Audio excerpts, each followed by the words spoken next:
اسرائیل کے اندر اس وقت ایک خوفناک منظر دیکھنے کو مل رہا ہے۔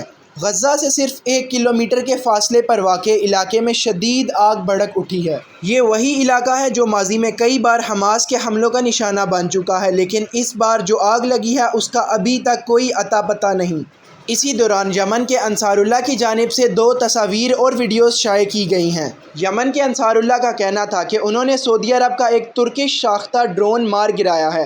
یہ ڈرون $30 ملین مالیت کا بتایا جاتا ہے۔ سعودی عرب نے ترکی سے یہ ڈرون $3 ملین ڈیل کے تحت حاصل کیا تھا۔ دوسری طرف یمن نے سعودی عرب کی ایک فوجی چھاؤنی پر بھی قبضہ کر لیا ہے جس میں بے شمار ایمونیشن دیکھا جا سکتا ہے۔ سعودی عرب کی جانب سے اس دعوے پر کوئی باضابطہ رد عمل نہیں آیا۔ یہ پہلا موقع ہے کہ حوثیوں نے اتنا جدید اور مہنگا ڈرون مار گرایا ہے۔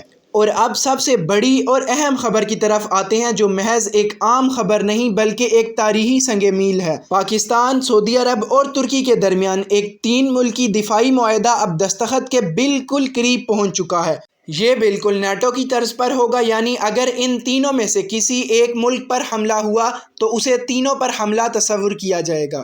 ان تینوں ممالک میں سعودی عرب کے پاس بے پناہ تیل کی دولت موجود ہے، جبکہ پاکستان دنیائے اسلام کی واحد ایٹمی طاقت ہے، جبکہ ترکی ڈرون ٹیکنالوجی میں دنیا کے سرکردہ ممالک میں شمار ہوتا ہے۔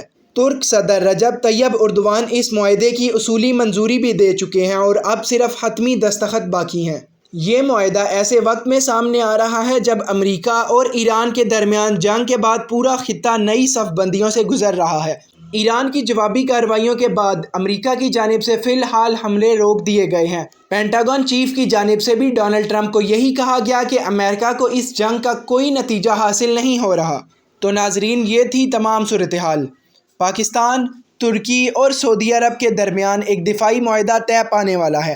اس سلسلے میں جیسے ہی کوئی نئی خبر آتی ہے ہم آپ تک پہنچاتے ہیں۔ تب تک کے لیے چینل کو سبسکرائب کریں اور ویڈیو کو لائک کریں۔